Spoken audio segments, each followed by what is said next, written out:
देखिए दोस्तों, आप सभी का फिर से हमारे एक नई वीडियो पर स्वागत है। आज हम बात करेंगे ग्राफिक्स से संबंधित। आपके पास में कोई भी मोबाइल आता है और आप उसको ग्राफिक रिपेयर नहीं कर पा रहे तो आपको क्या चेक करना चाहिए, वो सारी चीजें इस वीडियो में आपको मैं बताऊंगा। आपको अच्छे से देखना है और समझना है। अभी जो हमारा बैच है 12 जनवरी का बैच फुल है, ऑफलाइन ऑनलाइन। आप आना चाहते हैं 12 फरवरी मार्च की बुकिंग करा के रख सकते हैं, बुकिंग चल रही है। ऑफलाइन का फीस हमारा टोटल 21,000, जिसके अंदर रहना खाना नाश्ता फ्री है। ऑनलाइन का फीस जो आप देख रहे हैं 2100 रुपए है। दोनों नंबरों पर शीट बुकिंग आपको इन नंबरों पर ही करानी है। जो कोर्स दूसरी जगह 25 से 50-60 हजार रुपए में सूखते हैं, वही कोर्स हम आपको सिर्फ 21,000 रुपए में सिखा रहे हैं। फीस कम लेते हैं तो सिर्फ आपके लिए जो गरीब परिवार से, छोटे परिवार से हैं, जो भाई कम पैसे में सीखना चाहते हैं, वो हमारे पास आके सीख सकते हैं। बुकिंग के लिए आपको आधार कार्ड 1,000 रुपये भेजने होंगे। और बहुत सारे लोग ऐसे हमारे नाम से यूट्यूब पर गलत वीडियो डालते हैं। ऐसे लोगों से आप बच के रहें, वो वायरस की तरह काम कर रहे हैं। आपको सिर्फ बुकिंग करानी थी, 2 ही नंबर है, तीसरे नंबर पर आप किसी को बुकिंग नहीं करानी है। ध्यान रखें इस चीज का। चलिए मैं आपको बताता हूँ ग्राफिक की प्रॉब्लम आती है, आप उसको कैसे रिपेयर करें। आप यहाँ पे देख रहे हैं मैंने एक सर्किट बनाया है। ये क्या है? डिस्प्ले कनेक्टर है। मैंने बताया था सिर्फ ग्राफिक के बारे में बात करेंगे और ग्राफिक के अंदर बारीकी या समझेंगे, वो नहीं बता रहा मैं आपको कि मीपी कपल कॉइल वो बेसिक हो गया। अब मैं एडवांस लेवल पे आपको लेके जा रहा हूँ, जहाँ पे आप डिस्प्ले लगाते हैं, डिस्प्ले कनेक्टर होता है, एक आईसी होती है। कौन कौन सी आईसी होती है उनको कैसे जानेंगे? देखिए, एक आप यहाँ देख रहे हैं, ये पीएमआईसी मैंने यहाँ बनाया है। पीएमआईसी प्लस चार्जिंग आईसी, यानी कि कुछ फोनों के अंदर पावर और चार्जिंग आईसी एक ही में आती है। यहाँ पे आप देखेंगे यह एक सीपीयू यहाँ पे मैंने बनाया है। ठीक है, यहाँ आप देखेंगे इसको कहते हैं ग्राफिक आईसी। इसका काम क्या है? इस आईसी का काम होता है प्लस के माइनस के 5 वोल्ट देना। जैसे कि यहाँ 2 लाइनें हैं, इन 2 लाइनों को मैं आपको समझाता हूँ। इसका नाम क्या है दोनों लाइनों का? देखिए यहाँ पे देखेंगे, एक का नाम होता है VSP, एक का नाम होता है VSN, यानी कि वोल्टेज सप्लाई पॉजिटिव और वोल्टेज सप्लाई नेगेटिव। इनके 2 नाम होते हैं। ठीक है, इतना आपकी समझ में आया होगा। ध्यान रखना, किसी भी फोन में ग्राफिक नहीं आ रहा, सब कुछ चेक कर लिया, तो आपको इस पर ध्यान देना है। अब इन लाइनों को आप कैसे चेक करेंगे, यहाँ पे मैं आपको बताता हूँ। मीटर आपको सबसे पहले लगाना है डायोड बजर की रेंज पे। डायोड बजर की रेंज पे आप मीटर को लगा देंगे तो उसके बाद क्या करना है, इसके लाल पिन आप कहीं भी ग्राउंड कर सकते हैं। काली पिन से अब देखो, यहाँ पे ध्यान से समझना, बीएसपी की लाइन पे आप चेक करेंगे तो यहाँ पे आपको जीआर मिलेगा 400 से 600 के बीच में। ठीक है, इस पे जीआर आना चाहिए। बीएसपी पर रीडिंग मिलेगी, रीडिंग आपको यहाँ पे देखने को मिलेगा। इसके बाद आप चेक करेंगे जो दूसरी लाइन है इसकी VSN, इस पर कोई भी जीआर नहीं आना चाहिए, इस पर कोई भी जीआर नहीं आता। ध्यान रखें, 2 चीज मैंने क्लियर कराई हैं। यदि इन बातों में कोई कंफ्यूजन है तो वीडियो को पीछे जाके एक बार जरूर सुने। अब इतना आप चेक करेंगे। अब इन पे जीआर है फिर भी सर्किट काम नहीं कर रहा, तो जीआर का मतलब आप ये ना समझें कि लाइनें बिल्कुल सही है। ठीक है, जीआर का मतलब ये नहीं होता कि लाइनें ठीक है। जीआर के बहुत सारे मतलब होते हैं, अभी मैं सारी चीजें आपको यहाँ पे क्लियर कराऊंगा। देखिए, अब इतनी चीजें आपने चेक करी, इस पे जीआर होना चाहिए, किस पर नहीं होना चाहिए। ये जो आप देख रहे हैं ग्राफिक आईसी होती है। देखिए, चार्जिंग आईसी जो आप देख रहे हैं, चार्जिंग आईसी पीएमआईसी से यहाँ से एक बनता है बीपीएच, इसे कहते हैं बीपीएच।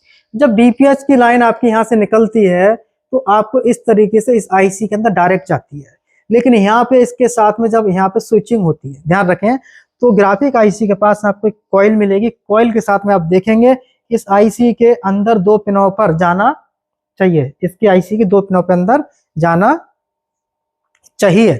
अब क्या होगा इसके अंदर? देखिए, इतना आपने देखा, इसके पास में आपको एक कैपेसिटर मिलता है जो कि आपको इस तरीके से ग्राउंड होता है, और यह कैपेसिटर आईसी के अंदर एक किसी बॉल से कनेक्ट रहता है। ठीक है, यानी कि जब बीपीएच बनेगा तो लाइट आई जो ग्राफिक आईसीएस पे क्या आना चाहिए? बीपीएच।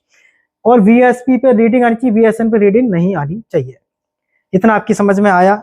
इसके बाद सीपीयू से जो देख रहे हैं, इन लाइनों को क्या कहते हैं? इन लाइनों को कहते हैं, एक को कहते हैं SD, ये SCL, यानी कि सीरियल डेटा सीरियल क्लॉक। अब इस सीरियल डेटा क्लॉक जो होती है इनको कहते हैं I2C। I2C का मतलब होता है, यानी कि आई 2 बार है। ठीक है, I2C इंटीग्रेटेड सर्किट कहते हैं, यानी कि आईसीओ के बीच में जो बातचीत होती है जिसे कहते हैं प्रोटोकॉल। प्रोटोकॉल प्रोटोकॉल का मतलब सीपीयू से कमांड डिस्पैच किस तरीके से। देखिए, सीपीयू से एक सिग्नल यहाँ पे ऐसे आएगा और इस आईसी के अंदर जाएगा, फिर यही सिग्नल वापस यहाँ से आएगा, इसमें चला जाएगा। फिर सीपीयू से इस पे आता है हमारा इस तरीके से यहाँ से ऐसे सिग्नल आएगा इस पर, जो कि इस आईसी को वेरिफिकेशन किया जाता है सीपीयू के द्वारा कि आईसी मदरबोर्ड में है या नहीं। अब ये काम कैसे करेगा, देखो इसका काम करने का जो तरीका है वो किस तरीके से है। इसके अंदर आप देखेंगे पावर आईसी से एलडीओ आता है, एलडीओ 1.8 वोल्ट आते हैं। यह वोल्टेज आपके एक रेजिस्टेंस पे इस पे आता है, दूसरा इस पे आता है, जो कि 2.2 किलो ओम की होती है दोनों रेजिस्टेंस। ये दोनों 2.2 किलो ओम की मिलती हैं। एक रेजिस्टेंस आपको इसमें मिलेगा, दूसरा रेजिस्टेंस आपको इसमें देखने को मिलेगा। ये दो चीजें आपको यहाँ पे मिलेंगी देखने को। अब इसके बाद में क्या है, देखो अब ग्राफिक नहीं आ रही तो आपको यहाँ पे सप्लाई चेक करी, यानी कि रीडिंग। अब रीडिंग के बाद में क्या होता है, इस पर तो रीडिंग मिलेगा, इस पर रीडिंग नहीं मिलेगा। अब जैसे ही फोन आप ऑन करेंगे, जब फोन को आप ऑन करेंगे तो ग्राफिक नहीं आते हैं, तो इसके साथ में एक मिलता है इसका बूट कैप। ग्राफिक का भी एक बूट कैप होता है जो कि इससे कनेक्टेड इस तरीके से रहता है। जब इस पर वोल्टेज बनेंगे तो इस पर क्या होगा, इस पर प्लस के 5 वोल्ट बनेंगे, इस पर माइनस के 5 वोल्ट बनते हैं। ये प्लस माइनस के 5 वोल्ट कब बनते हैं, जब ये आईसी वर्क करती है। ये आईसी वर्क करेगी कब, क्यों करेगी, क्योंकि सीपीयू से क्लॉक डेटा की लाइन इस पे आएंगी। जब ये आईसी सीपीयू से कनेक्ट हो जाएगी, जब ये आईसी वोल्टेज आगे प्लस माइनस के निकाल के देगी 5 वोल्ट।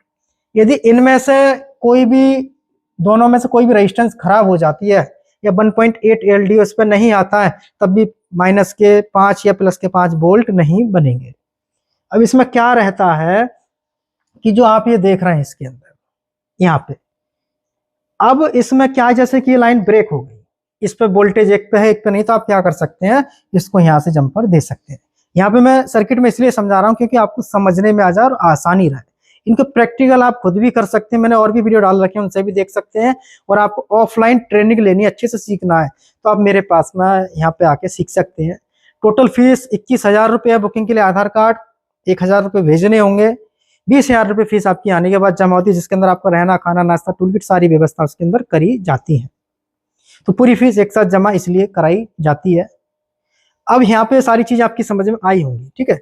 अब क्या रहेगा इसके अंदर, जैसे कि अभी मल्टीमीटर आप देख रहे हैं इसमें, अब जो मल्टीमीटर है इसके अंदर क्या रहेगा, अब आपको लगाना है डीसी 20 वोल्ट पे। काली पिन आप इसकी कहीं भी ग्राउंड कर सकते हैं। और इसकी दूसरी पिन से आपको क्या करना है, फोन जब ऑन करेंगे तो यहाँ पे वोल्टेज देखना है, यहाँ पे वोल्टेज देखना है। इन दोनों में से कहीं भी वोल्टेज नहीं है तो इसका मतलब ये नहीं है ये सर्किट खराब है या आईसी खराब है। आईसी कितना भी रिवॉल्व करो कुछ होने वाला नहीं है। बहुत सारे लोग आपको रिवॉल्विंग सिखाने की 20-25 हजार रुपए लेते हैं, हम आपको पूरे कोर्स कराने के ले रहे हैं। अब इसमें हम क्या करेंगे, इस लाइन से आपको यहाँ देखना है और यहाँ पे देखना है, यानी कि इन दोनों पर 1.8 देखना है। इन दोनों पर 1.8 है तो क्या करेंगे, इस आईसी के अंदर भी आपको 1.8 देखना है। इनकी बॉलों पर जो बॉल जाती हैं इस तरीके से, इन पे भी आपको 1.8 देखना है। इस पर 1.8 आ रहा है तो यहाँ से लाइन ब्रेक हो सकती है सीपीयू के द्वारा। अब कैसे जाने सीपीयू से खराबी है पावर आईसी से, कुछ नहीं करना, जो रेजिस्टेंस है रेजिस्टेंस आपको हटा देनी है इस तरीके से। रेजिस्टेंस को हटाने के बाद क्या होगा, इसके अंदर 2 पॉइंट मिलते हैं सिल्वर वाले इस तरीके से। और ये पॉइंट जो है सिल्वर वाले, इसके अंदर क्या रहेगा, अब आपको इस पे जीआर चेक करना है। इधर जीआर है, इधर जीआर है तो सीपीयू की लाइन ओके है। इधर जीआर है, इधर जीआर है, लाइन ओके। अब क्या खराबी होगी, जो रेजिस्टेंस आपने देखे हैं इनके अंदर कोई खराबी हो सकती है, सही से डिस्कनेक्ट हो, ठीक है। और आपको चेंज करके भी देखना है, रिसोल्ड भी कर सकते हैं, दोनों में से कुछ भी आपको करके देखना पड़ सकता है। तो आपको क्या करना है, बीपीएच चेक करना है, आईटीसी चेक करना है, इसके रेजिस्टेंस चेक करने हैं, प्लस आपको वीएसपी बीएसएन की सप्लाई चेक करनी है। तो ग्राफिक सेक्शन के अंदर क्या चेक करेंगे, कैसे चेक करेंगे, यहाँ पे सारी चीजें मैंने आपको अच्छे से और आसानी से समझा दी हैं। वीडियो अच्छा लगा तो लाइक सब्सक्राइब करें, कमेंट करें, जिससे कि हम जो वीडियो अपलोड करेंगे आपके पास में उसका नोटिफिकेशन भेज दिया जाएगा। तो आप सभी दोस्तों को वीडियो देखने के लिए बहुत बहुत धन्यवाद।